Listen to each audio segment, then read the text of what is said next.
Chers amis, bonjour. Aujourd'hui, une fois n'est pas coutume, méditation accessoirisée. Matinale et biblique, mais accessoirisée. Ma vie, est-ce que je passe du temps à la remplir? Avec évidemment des petites choses sans importance, des soucis et des joies, mais quand même des choses, les choses de la vie. Parfois, les choses peuvent être plus conséquentes, plus lourdes.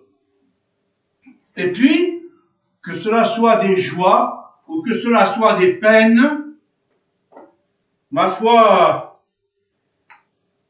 il arrive qu'on soit rempli dans la vie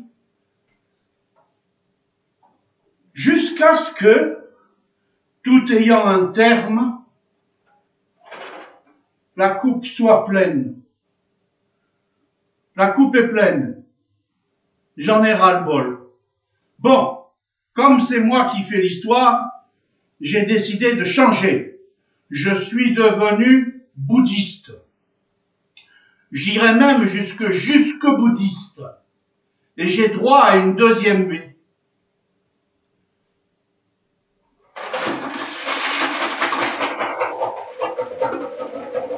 Je rends mon tablier et les choses de la vie.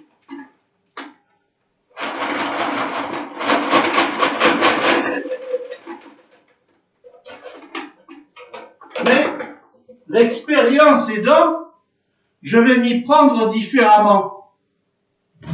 Et c'est ainsi que je vais commencer par mettre les choses importantes, parfois lourdes, parfois plus simplement volumineuses. Ensuite, je vais garder mon énergie pour des choses plus maîtrisables, dirons-nous, et jusqu'à certaines petites choses qui peuvent parfois paraître ou être prises pour des distractions, mais des petites choses quand même. Ainsi donc, cette nouvelle vie qui m'a été offerte, je l'aménage différemment. Vous avez bien remarqué que j'alterne les choses importantes et les choses moins importantes. Joie ou peine, hein? Je fais pas. Et qu'est-ce qui se passe? D'aucuns diront que j'ai réussi, parce que si vous comptez le nombre de gobelets que j'ai remplis à la première et à la deuxième fois, vous le trouverez beaucoup plus conséquent. Et pourtant, il arrive comme l'autre fois, le moment où la coupe est pleine. Je dirais même plus, j'en ai ras-le-bol. J'en ai ras-le-bol. Full, game over, diraient les jeunes. Et c'est à ce moment-là que la Bible m'interpelle. Parce que quand je croyais que c'était full game over, j'ai oublié ça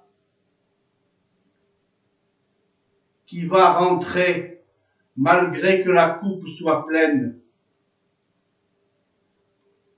Et comment pourrions-nous appeler cela qui, malgré une coupe pleine, pénètre encore ma vie?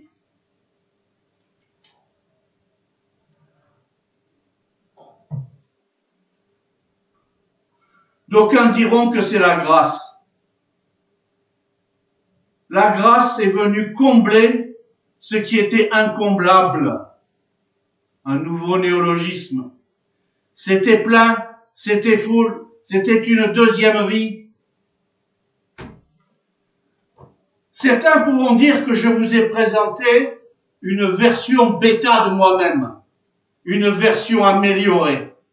Psychologiquement, je me suis mieux débrouillé la deuxième fois que la première. Et j'en ai rempli plus en alternant les choses petites, moyennes et grosses qu'en les empilant n'importe comment. Mais c'est une erreur. C'est pas ça qui m'a guidé. Ce qui m'a guidé, c'est que dans les deux cas, la coupe était pleine et dans les deux cas, la grâce vient. La grâce, elle est biblique. On la retrouve essentiellement dans l'épître de Paul aux Éphésiens, au chapitre 2. En effet, c'est par la grâce que vous êtes sauvés, par le moyen de la foi, et cela ne vient pas de vous. C'est le don de Dieu. Ce n'est pas par les œuvres, afin que personne ne puisse se vanter.